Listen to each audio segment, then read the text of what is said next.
નમસ્કાર મિત્રો, મારી ચેનલમાં તમારું સ્વાગત છે। મિત્રો, બિહારમાં એક મોટો માર્ગ અકસ્માત થયો છે। બુધવારે રાત્રે 1:15 વાગ્યાના સુમારે પટના ગયા ડોભી ફોરલેન હાઈવે પર પરસા બજાર પોલીસ સ્ટેશન વિસ્તારના સુયાવળંગ પાસે થયેલા ભયાનક અકસ્માતમાં 12 લોકોના મોત થયા છે। મૃતકોમાં રાજેશ કુમાર, સંજય કુમાર સિયા, કમલ કિશોર, પ્રકાશ ચોરસિયા અને સુનિલ કુમારનો સમાવેશ થાય છે। આ બધા જંતુનાશકો અને કૃષિ ઉત્પાદન વેપારીઓ હતા।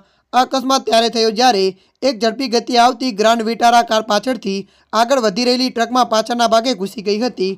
ટક્કર એટલી જોરદાર હતી કે ગ્રાન્ડ વિટારાના ટુકડા થઈ ગયા હતા। આ દરમિયાન જોરદાર અવાજ સાંભળીને નજીકના વિસ્તારના લોકો ત્યાં પહોંચી ગયા હતા।